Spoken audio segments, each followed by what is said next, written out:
Desde hace ya muchísimos años se habla de que hay que hacer una reforma del Estado. Desde principios de los 90 se habla de una reforma del Estado. Anteriormente, en la década de los 80 del siglo pasado, se habla de programas de ajuste estructural, se pasó por varios programas de ajuste estructural. Así que este tema de reforma del Estado es un tema que se las trae, y máxime porque no se ha hecho mayor cosa a lo largo de todos estos años.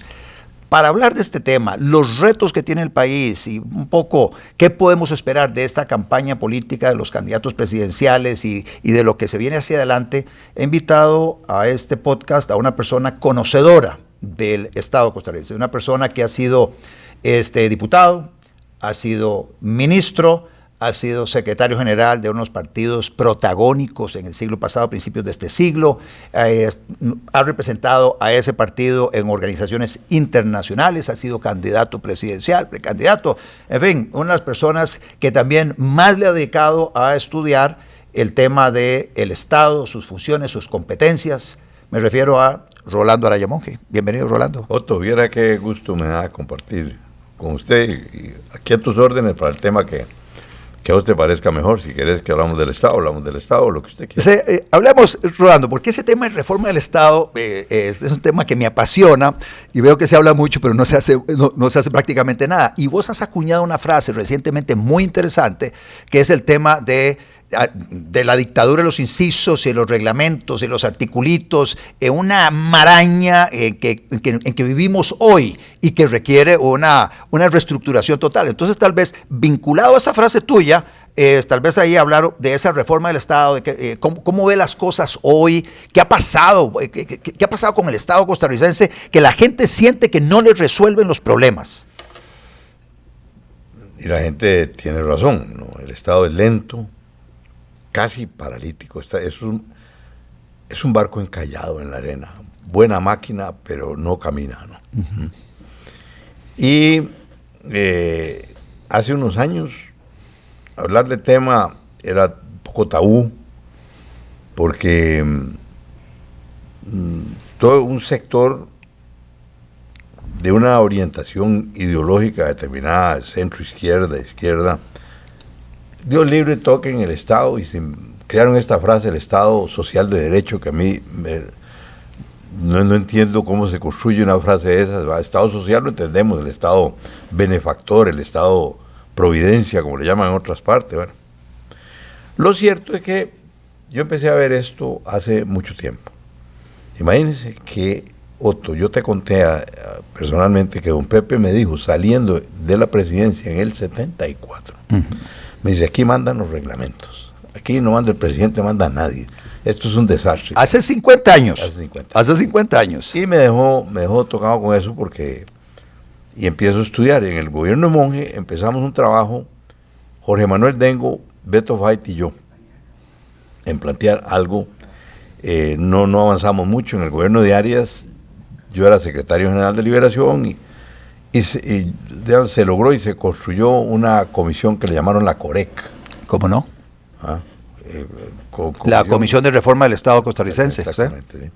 Recuerdo que estaba Solano Orfila y alguna gente cuando los partidos tenían propuesta. Cuando los partidos pensaban, hoy día son simples canchas de acceso a puestos, para pelear puestos de poder, nada más, ¿no? Ahí no hay pensamiento, no hay ideas, algunas nostalgias que hablan de socialdemocracia y no se dan cuenta que la socialdemocracia era hija no del marxismo, sino de la segunda revolución industrial, la del automóvil, ¿no? Eso supuso una manera de pensar que hizo los hospitales como son, que hizo las escuelas como son, las universidades como son, y el Estado como es. Ese Estado es hijo de eso. Ahora estamos entrando en la cuarta revolución industrial y pues seguimos con un Estado que está anclado 100 años o 200 años allá hacia atrás. Exactamente. No funciona, Otto, no funciona. Y especialmente en la década de los 90, que viene esto que la gente le ha llamado, o los medios, la judicialización de la política. O sea, a partir de cuando se crea la Sala Constitucional en 1989, a partir de ahí aparece ese nuevo actor en el Poder Judicial. Porque rápidamente un sector de la prensa enemigo del Estado, de la nación, por ejemplo, dijeron, aquí está, esto pone en jaque a todos estos loquitos que andan creando cosas y generando más costo para el país y más impuestos y toda esa vaina. Bueno, el asunto es que de la sala llegó a invadir la cancha, ¿no? Hoy día la Asamblea Legislativa funciona, una palabra no muy conocida, pero se oye ad referendum, ¿no? O sea, aprueba, pero vamos a ver qué dice la sala. La sala funciona como una especie de senado, como una especie de claro. De legislador en segunda instancia.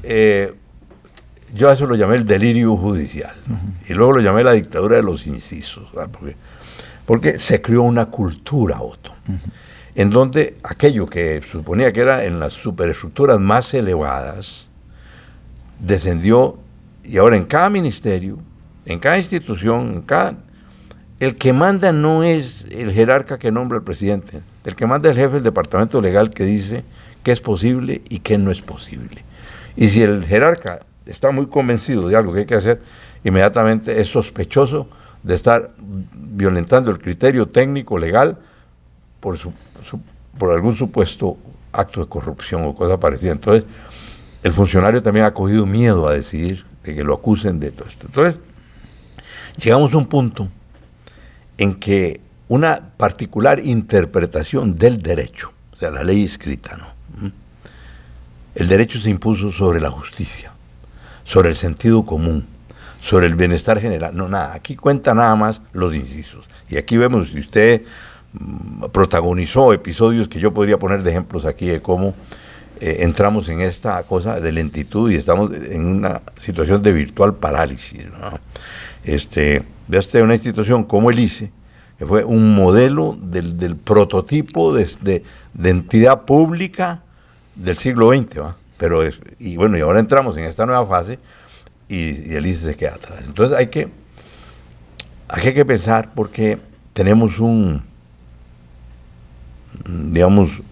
masa de reglamentos, de leyes, de disposiciones, etcétera, de prácticas burocráticas que hacen que lo que ahí fluye para decidir es muy viscoso, es muy espeso. Entonces va lento como la pasta, no como el agua, ¿no?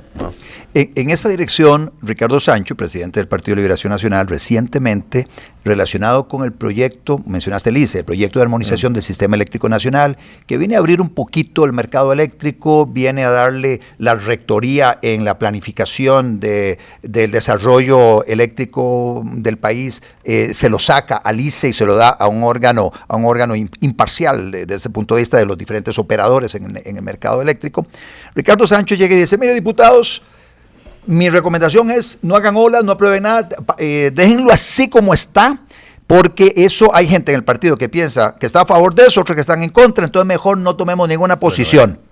Empiezan mal.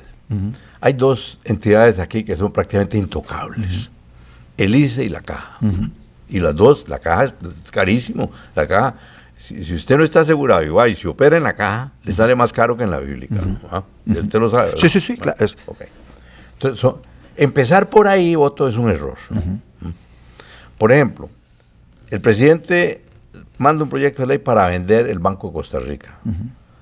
Bueno, tiene más chance el equipo que va en el sótano aquí de quedar campeón de la CONCACAF a que eso pase. Eso no lo prueban. O sea, sencillamente, y el pueblo, si usted hace una encuesta, la gente está en contra, muy en contra. Pero algo hay que hacer. Yo no le veo sentido. El Banco Nacional puede comprar el Banco de Costa Rica con la Caja chica. Es mucho más grande. Y es un buen banco del Estado con una nueva figura. Ahí está. El INS. ¿Cuánto le debe el gobierno a la Caja? A la Caja. Tome, aquí tiene el INS. ¿El INS cuánto vale? El INS vale más que el Banco Nacional. O sea, tiene unas reservas gigantescas. El INS, y es un buen negocio. Y mantiene un buen porcentaje. Entonces vamos empezando por ahí. Y empezar a trabajar la figura de la alianza público-privada para dar los siguientes pasos en otras entidades. Pero bueno, eso, digamos, son cosas que tienen que ver menos con la marcha de la economía, pues la tramitología está en todas partes. Otto, aquí votamos una ley, yo me siento muy culpable. Yo pude haber impedido que esa ley pasara, que fue la Ley General de Administración Pública, que la redactó Eduardo Ortiz y entró como un gol en un paquete al finalizar el gobierno de Daniel Oduber y empezar el de Carazo. En el pacto se pactó esa ley. Esa ley paralizó el país, ¿no? Esa ley, ¿no? Terrible, pegar el debido proceso, ¿no? Hasta en un despido, ¿no? Es tanto los pasos, los rigores, los incisos, los requisitos, que es como disparar en un cañal y que no pegue la bala en algo, ¿no? Entonces, despedís a alguien que lo encontrás en actos de corrupción y va y apela y la sala cuarta te lo devuelve. Entonces, hay que ver de qué manera también concebir cosas como esta. Pero esto, Otto, no se puede hacer en una bronca, ¿no? Porque aquí es una negociación, todos tenemos que ceder algo para que construyamos un Estado que corresponda a la cuarta revolución industrial. Eso debe hacerse en la Asamblea Legislativa. En la Asamblea debe ser el centro, pero debe haber...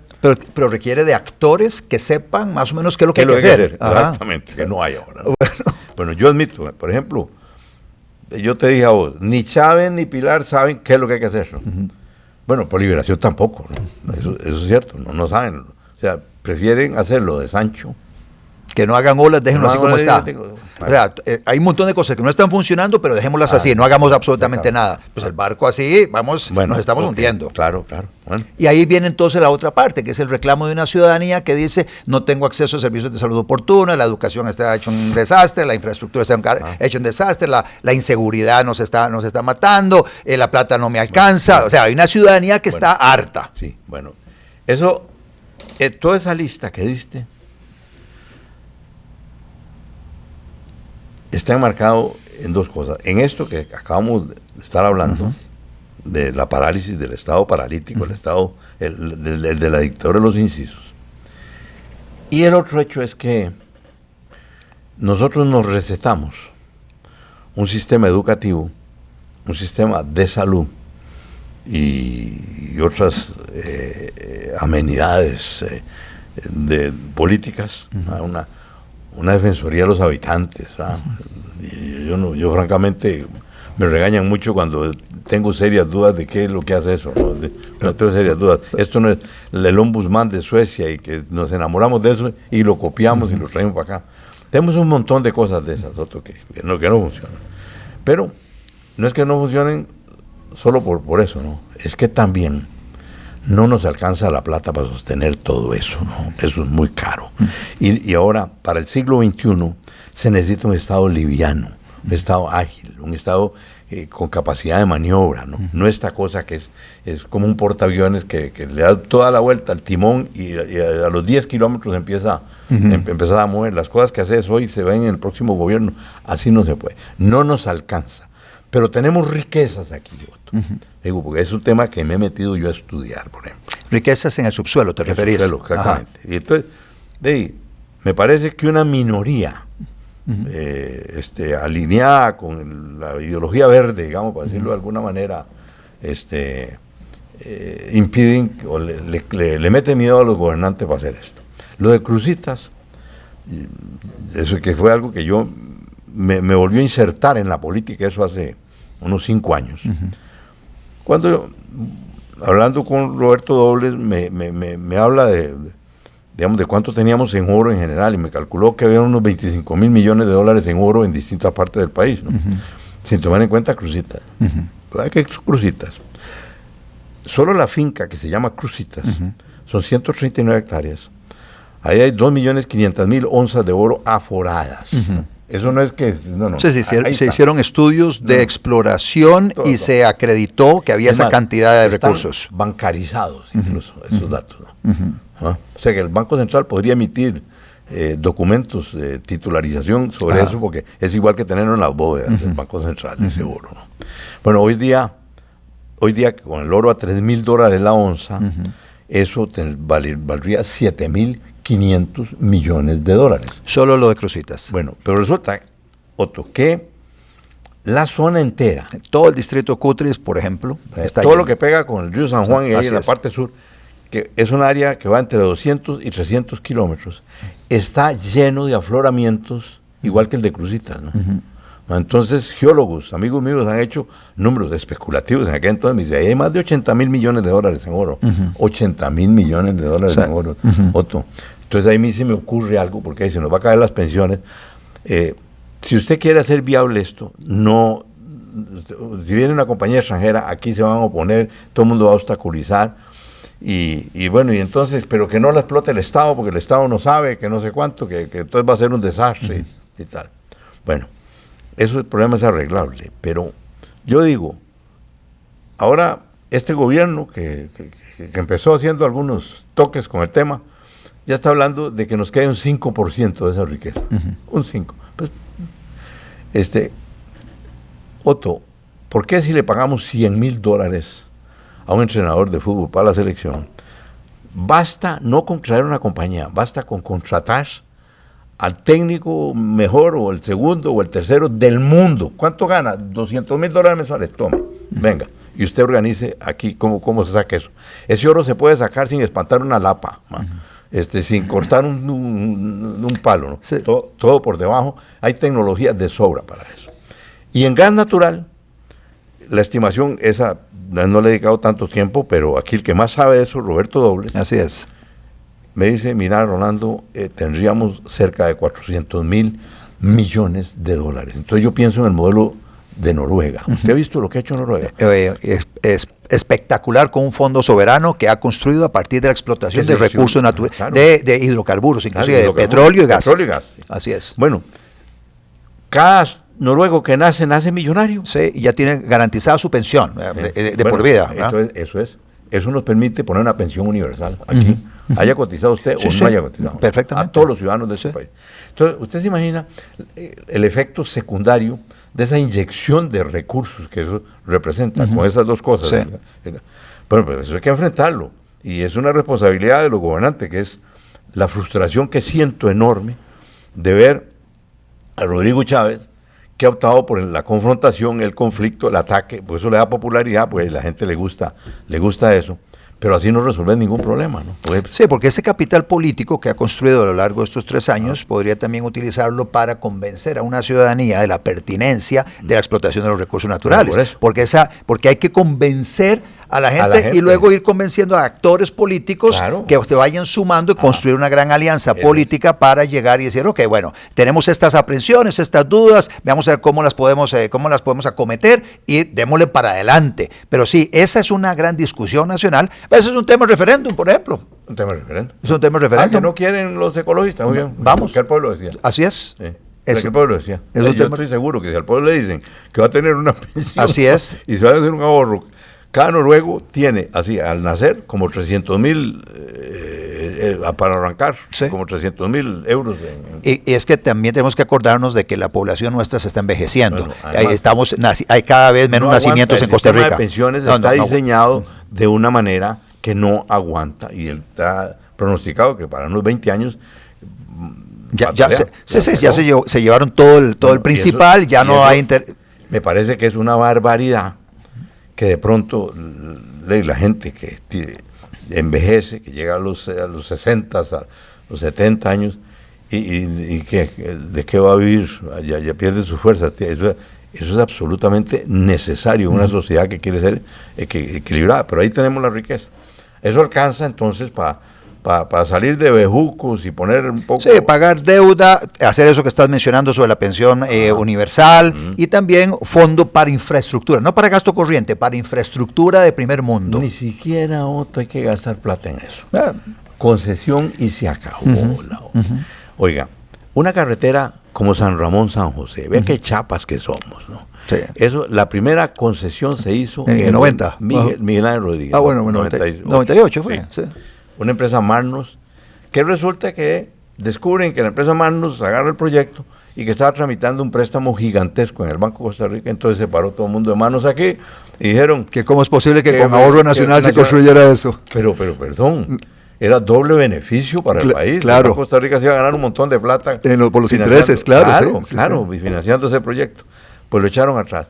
Hoy día, yo recuerdo cuando yo fui ministro de Obras Públicas, que un proyecto que diera una rentabilidad se medía en el número de años en que el ahorro que genera esa nueva carretera paga la inversión. Entonces, una cosa extraordinaria era 3-1, por ejemplo, San José, Guapiles y Quirres, que me tocó a mí hacer eso, que es una proeza política, económica, financiera. San José, Guapiles, metiéndosele al Surquía, sí, todo. Sí, esa carretera la dice yo. Ah, no me diga. Ah, sí. Pero desafiando todo.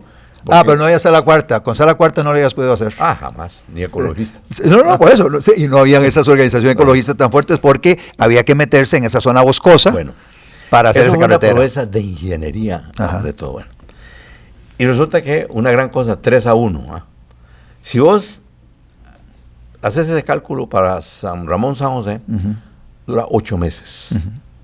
La recuperación de la inversión. Exactamente. O sea que puedes hacer un San Ramón, San José cada 8 meses con el ahorro que eso genera. La ampliación de la 27, desde la Sabana hasta... hay que llevarla hasta pegar ahí en Punta Arenas. Caldera, pegarla con la 1.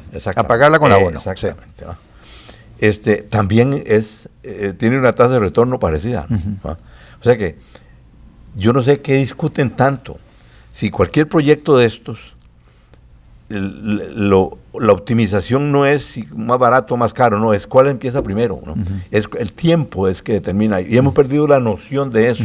La noción, yo recuerdo que yo siendo ministro, había aquí un grupo de gente, digamos, muy respetable, Jorge Manuel Dengo, Ricardo Echandi, de que eran, digamos, trabajaban en compañías consultoras que contrataba el Banco Mundial, pero eran el brain trust de todo esto. Hay gente que iban adelante, cuál carretera habría que hacer. Otto, hacer el aeropuerto de Orotina, aeropuerto para tener el mercado asiático, eso hay que hacerlo, vos sabes que una de las razones por las que esa decisión no se ha tomado es porque dicen, es que en la ruta 27 se va a saturar con el tamaño actual. Entonces, nuevamente, es la mentalidad alcanza, en chiquitito. La plata alcanza para hacer eso claro. Y poner un tren súper veloz desde el aeropuerto hasta San José. Sí. Un tren, eso no es nada, es que nos hemos apendejado, le tenemos miedo Pensamos en chiquitito. ¿Qué ha pasado con Costa Rica que hace rato dejamos de soñar? Cuando uno repasa la historia y ve allá a finales del siglo XIX cómo se electrificó esta zona y luego lo que se hizo, la proeza de hacer el tren eléctrico hasta Punta Arenas, cuando no había la tecnología, la maquinaria y todo para hacer eso. ¿Qué pasó? ¿Qué pasó con Costa Rica? Me parece que entramos ya con un problema de la política costarricense. Parece que hubo como una generación de figuras muy capaces, muy experimentadas, muy conocedoras. Vos no conociste a Daniel Uber, por ejemplo, ¿no? No tuve la oportunidad de interactuar con él. A don Pepe tampoco, ¿no? Sí, a don Pepe, pero ya muy viejito. Sí, bueno. O sea, esa gente pasaba todo el día hablando de proyectos y de ideas. Los partidos funcionaban alrededor de eso. Los partidos se convirtieron en maquinarias electorales, que es como una cancha para ver quién va, quién juega al siguiente partido, ¿no?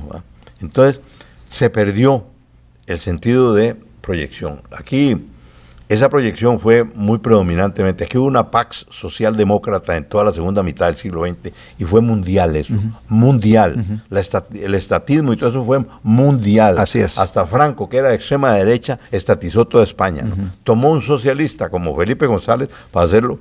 Para empezar el proceso de desestatización. Y bueno, yo le digo a la gente de Liberación que siguen con la nostalgia socialdemócrata del siglo pasado. Nos vamos a hundir todos, nos vamos a caer en la pobreza y los pobres van a ser más pobres y van a ser más pobres si seguimos con eso. Simplemente hay que cambiar de mentalidad, ya se nos vino la inteligencia artificial y eso es la revolución más grande de la historia de la humanidad, lo que nos viene. Y nosotros aquí discutiendo cosas que nos funcionaron hace 75 años porque era lo que funcionaba en el mundo, ya no, eso se acabó y no es por el neoliberalismo, es la tecnología, lo que ha cambiado este país y el mundo en los últimos años no fue el PAC, como dijo alguna gente, no, fue el teléfono celular, el teléfono casi 100% de la población tiene teléfono celular y eso cambió la cultura, la manera de pensar, cambió la manera de relacionarnos pero seguimos nosotros anclados en un pasado que no permite la creatividad. ¿Por qué?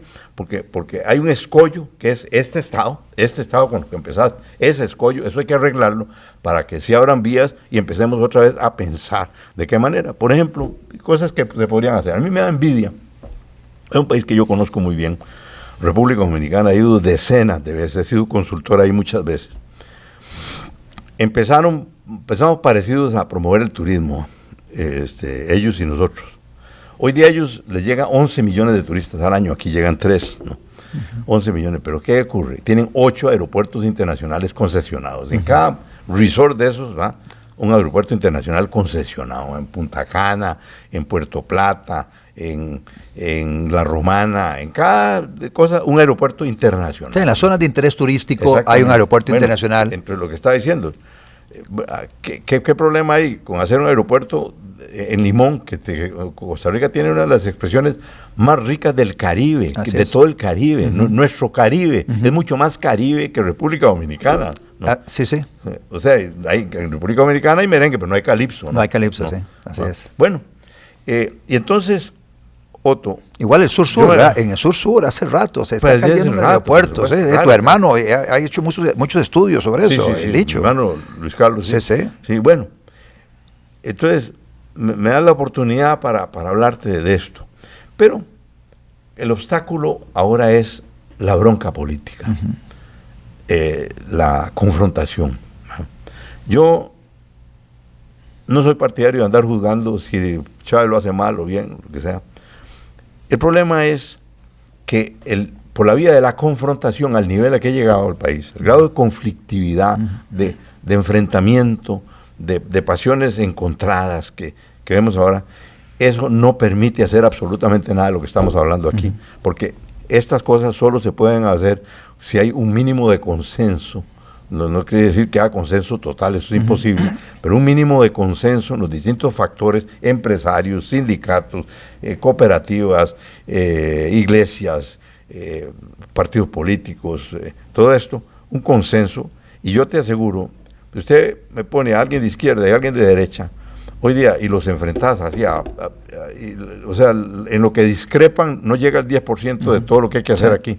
Sí, es bajarle varias rayitas al tema de las emociones desbordadas y posibilitar un entorno al menos de comunicación sensata, reposada, donde se puedan externar las posiciones de cada parte, los temores. Hay gente que válidamente dice, sabes que si lo hacemos de esta manera, temo que pase esto. Bueno, pero si sabes que ese es un temor que está afectando la posición de alguien, pues vamos a ver cómo logramos bajar ese nivel de aprehensión, dándole las garantías necesarias para que esta persona no sienta ese temor. Y un poco entender, Daniel Oduber tenía 27 diputados, desde que empezó ya teníamos mayoría, el primer 1 de mayo ya teníamos mayoría. Sí. Era el excelente negociador, Daniel Oduber era un maestro en el diálogo político. Habían 8 fracciones, pero para los que creen que esta multiplicidad de partidos empezó... Es de ahora, no, sí, en esa época. 8 partidos. Sí. Pero Daniel se reunía todas las semanas con los 8 jefes de fracción, el presidente de la República. Entonces ahí se decían lo que fuera. Pero Daniel logró aprobar una cantidad de leyes del peso de asignaciones familiares en su gobierno con 45 votos. O sea, él construía el consenso. Entonces cuando llegaba a plenario un proyecto de esos, ya eso estaba, como dicen, cocinado. Para hacer eso se requiere mucha humildad, se requiere mucha tolerancia, ¿verdad? Tenés que, como gobernante, estar preparado para darle la mano sincera a un diputado que te ha atacado muy feo, ¿no? Hay que esa capacidad de perdonar. El político que no entienda eso, pues solo puede hundir al país, ¿no? El que no entienda de que el diálogo, dice Daniel, la clave de la democracia es el diálogo político. Sin la democracia, si no hay diálogo, no funciona nada. Tiene que haber diálogo. Y él dio lecciones de eso, Luis Alberto Monge, un maestro también en ese campo. Bueno, pero esa generación ya murió, ya se quedaron atrás, y lo que vino, que son una suerte de personajes que son billaristas de la política, hábiles manejadores de distritales y manipuladores y tal, y gente que hace partidos taxi que llaman ahora, o Rentacar. Ya no hay esta propuesta y es necesario recuperar eso. Y yo desearía, en lugar de ver a Rodrigo Chávez ayer diciéndole ratas a los magistrados, ¿no? Que eso me golpea muchísimo. Yo sé que él está enojado por muchas cosas, pero estos magistrados no fueron los que crearon esas condiciones. Eso viene creado aquí desde hace muchos años atrás. Y la única manera de arreglar eso es con calma, con humildad. Un proyecto como Ciudad Gobierno, todo el país está de acuerdo en eso. Todo el país. Yo no me encontraba a nadie. La Contraloría lo obstaculizó, que esa es otra entidad. Yo en eso le doy la razón a Chávez. La Contraloría invadió la cancha, tiene demasiadas atribuciones, muchas de ellas tomadas de facto, ¿no? Así es. O sea, la Contraloría fue creada para otra cosa, ¿no? Y ahora resulta que el Contralor o la Contralora que esté se toman el criterio de ser policy maker, como llaman, ¿no? O sea, de definir políticas. No, eso no es la función. Es administrar la ley de administración, de contratación administrativa y punto. Esa es la función de la Contraloría. Y la Constitución lo establece muy claramente. Es fiscalización de la hacienda pública. Nada más. Esa es su única competencia constitucional. Exactamente. ¿No? Bueno, pero la Contraloría se le atravesó con el proyecto. Entonces, en lugar de enojarse con la Contraloría y tal, un proyectico de cinco artículos, manda a la Asamblea, venga. ¿Quiénes están de acuerdo aquí en este proyecto? Tener humildad. Pero me dice un amigo muy cercano de Chávez, que ¿por qué no hizo eso él? Me dice, no, porque entonces iban a decir que la Ciudad Gobierno era por aporte de la Asamblea y Liberación y no él. No, hay que estar preparado para eso, Otto, y todavía nos queda tiempo de cara a las próximas elecciones, nos queda tiempo, el país necesita serenarse, hay que tranquilizar, hay que bajar el miedo, hay que bajar la confrontación. En un ambiente de odio y de enfrentamiento no es posible hacer nada de esto que estamos hablando nosotros aquí. Muchas gracias, Rolando. Un mensaje final para esa cantidad de aspirantes a la presidencia que vamos a tener, que van a empezar a surgir en estos siguientes meses, que van finalmente a aparecer en la papeleta que nos van a presentar el 1 de febrero del año entrante, relacionado con este comentario que acabas de hacer al final. Yo vengo desde hace más de 30 años, que fui a proponérselo a Rafael Ángel Calderón, que era presidente, y Rafael Ángel, por supuesto, estuvo de acuerdo. El que estuvo en desacuerdo fue Liberación, ¿no? Mi propio partido me rechazó, y dijeron que era que yo me estaba entregando a Calderón. Esto no es posible. La magnitud de los cambios que hay que hacer solo se pueden hacer con un gran acuerdo nacional, ¿no? Y entonces, a los que van de candidatos, que entiendan. Muchos dicen, yo voy a hacer esto, voy a hacer lo otro, y se aprenden, para ir a debate, se aprenden una respuesta ahí, que prácticamente todo el mundo responde lo mismo en los debates. Yo no sé si has visto eso, ¿no? Porque contestan lo que el otro quiere oír, ¿no? Y no las cosas que hay que hacer. No, aquí hay que preguntar el cómo. No el qué, el cómo, ¿no? Es que ya tenemos claro el qué, ok. Ahora, ¿cómo lo va a hacer? Porque si es porque a usted le da la gana, porque usted es presidente y yo mando aquí, no lo va a lograr, ¿no? Ahí no lo va a lograr. Yo le digo que hoy estamos necesitando a alguien con sabiduría, alguien con humildad, con amor, ¿no? Con una calidad de líder que sea capaz de poner a este pueblo en la actitud mental. El mejor presidente no es aquel que administre mejor el Estado, el mejor gerente del Estado, no. Es el que logra inspirar al pueblo para que reaccionemos como nación entera ante este gigantesco reto que tenemos del cambio, la actualización y el acoplamiento al mundo que nace.